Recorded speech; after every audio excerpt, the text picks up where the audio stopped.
happy. They're naturally happy. They naturally wag their tails and are happy. Can't we learn anything from dogs? Are we that stupid? We can put men into space, fly an airplane through one of the tallest buildings on the planet, and we can't learn to wag our tails like a dog.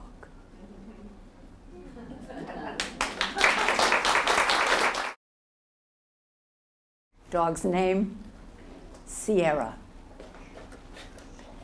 The dog is shy, neurotic, skittish, thin, maybe a mix of rabbit and Doberman. We go for a walk with her favorite toy, an old and wound up knotted rope, and she pronks. They told me in Botswana, only springbok pronk. No. This dog, black as Africa herself, remembers the pronk. She leaps in the air as if Martha Graham had taught her the contraction, jumping for joy. Arched up at her middle, an almost perfect imitation of a hairpin. So I throw the toy, and then she sprints and jumps and pronks to follow and find it. And once she's got it in her jaws, there's a victory prance. Her head's held high, her trophies in her mouth, proud as any mother showing off an award-winning child. Cheeky, proud, prancing after pronking, proud. She should be proud.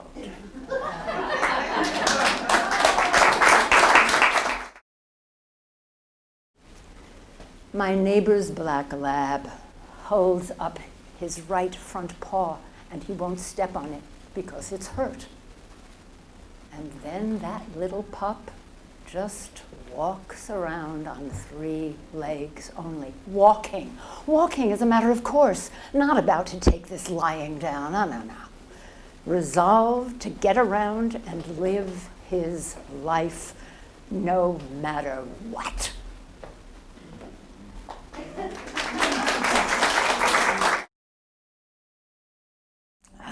That dog flirted with me, tongue hanging out.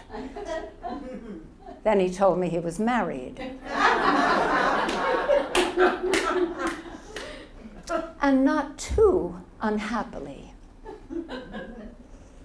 So a year later, he comes to one of my workshops. He has a problem, and I help him solve it. And now he is a pussycat.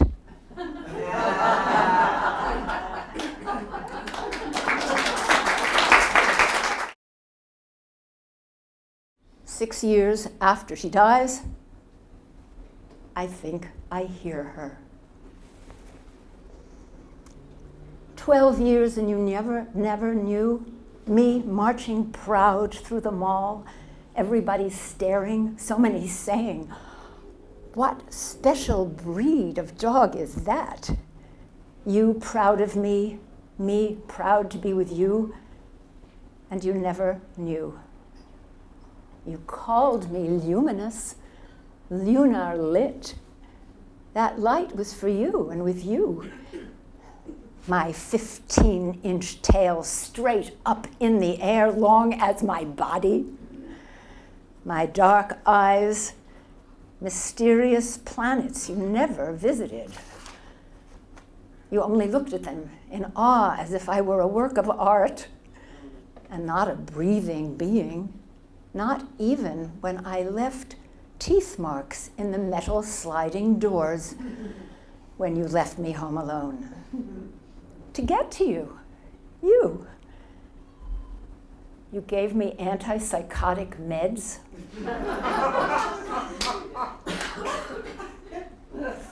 For abandonment issues. I only craved closeness Like when I sat on your lap at parties, beautiful, shining, people cooing. Oh, I wish I had a dog like that, never knowing how I redecorated the inside of your car. The ceiling hanging down along the windows. And the dashboard in tatters.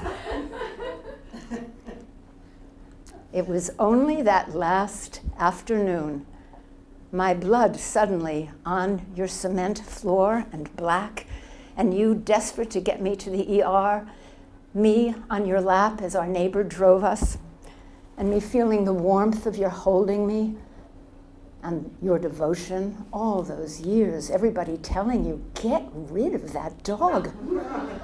She will never change. Even the dog trainer saying I was hopeless. Yeah, I knew. And it was only that last moment, my head cushioned in your elbow, that my eyes looked up at you, way beyond thanking you for a good life, or for rescuing me, or for sticking with me when the doctor said I'd never walk again. Yeah, I knew. It was only then, your eyes locked with mine, that you understood I loved you.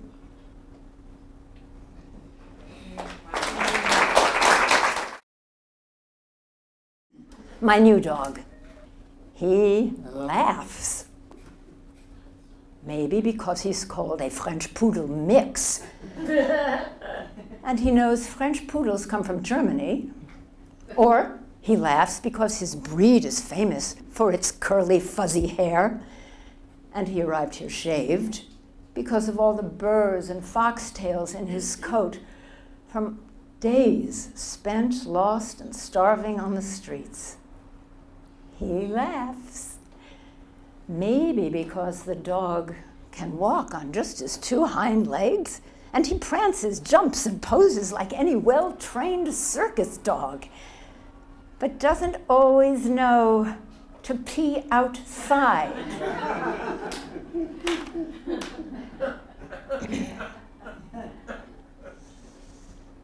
Maybe he laughs because he knows when I was ready for this second dog, I told our local rescuer, I don't want a white dog because Camilla had been white. And then I told her because I couldn't help it, and she was luminescent. And my new dog knows, after she rescued him, she called to say, well, yes, the dog is white, but he's a different kind of white. Perhaps you've guessed the woman's also selling real estate.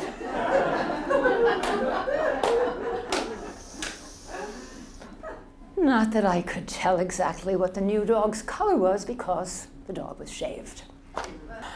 Bottom line is now I have a new and a laughing dog, the white of baking soda or arboreal rice. His nose and lips and eyes all black. And even though I know nothing's either black or white, I know I will keep this dog. I know he's happy here. He's fed, he's safe, he's loved, he has a home. Of course he's laughing.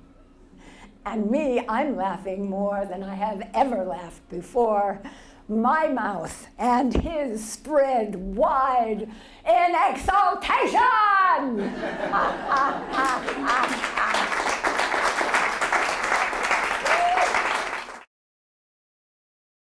A woman on the street calls him Marshmallow. She clearly eats too many sweets. A stranger at the park shouts out, Snowball! Turns out he's from Minnesota.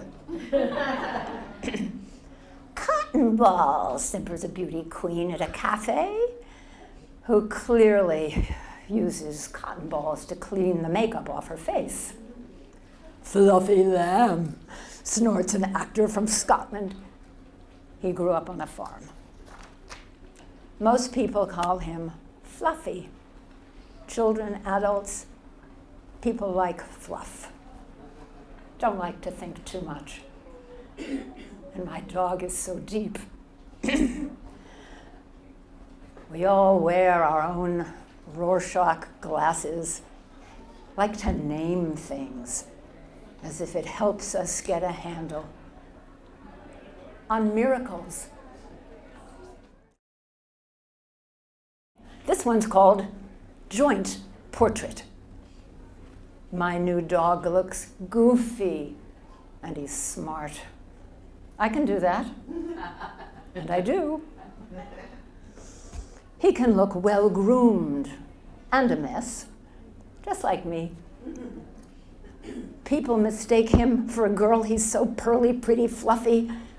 People take me for a girl, too.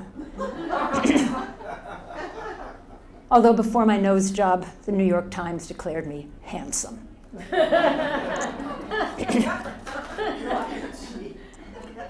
Dancer's hair, fuzzy, crazy curlies like mine when I was a little girl. And my mother could barely comb it, ripping out the knots with tears a wall down my face. As for Dancer's tangled curls, thick with foxtails, burrs, and twigs, I cut them out with scissors. Painless. Progress.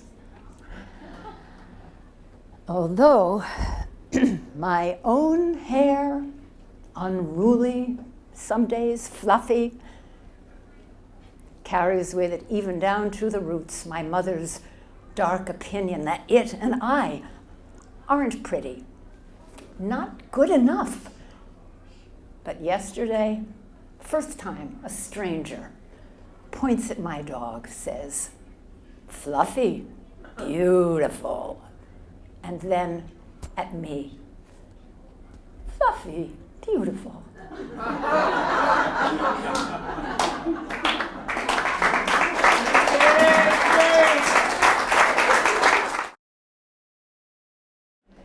The Tales of Two Dogs for Coakley on her 4th birthday. Mr. Dancer, Madam Bear, have a lot of curly hair. They're fed, they're loved, they've got it all, except their tails are very small. Those doggies' tails are so small, it's strange that they can wag at all. But still, they do go back and forth, and east and west, and south and north. Madam Bear, tail barely there. Mr. Dancer, like a thumb. But even though their tails are short, it doesn't mean those dogs are dumb. Perhaps I see Bear wag her tail. Well, maybe it's her rump. And still her hefty build and legs allow that dog to jump. It's Dancer's tail that you can see, although it's very small. It wags no matter where we are, at home or at a mall. Sweet Coakley loves her little bear. Her little bear loves her. Coakley knows to pet her bear and pick out every burr. Coakley's hair is salmon red. Her mama helps it fall in pigtails or in ponytails or in no tails at all. Coakley, Bear, and Dancer, their tails are on a par. They know the perfect wisdom. They're perfect as they are.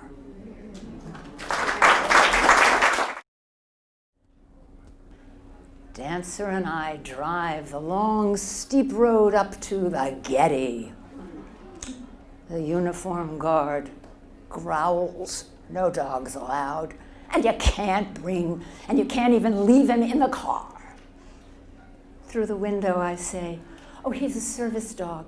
I'd be happy to show you my papers," and I pretend to reach for some. And he waves us through.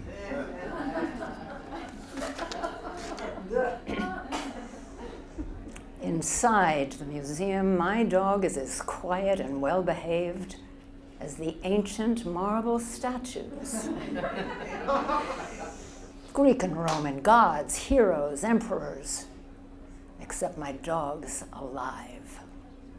Someone challenges, so what service does your dog provide? He makes me happy, I say without thinking. Later I think, if everyone were happy, there'd be no wars. Happy people don't make wars. My dog renders service indeed.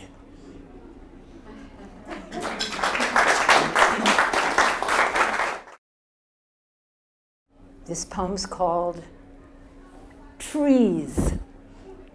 I hug them. I get answers. I live in Topanga, so shoot me.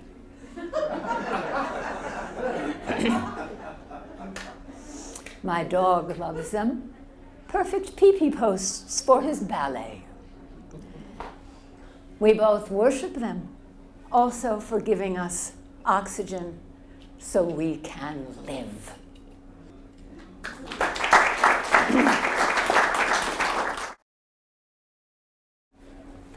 Dogs in Topanga. These spirits, these fakers, adventurers out to filch a bone, bowl of water, treats.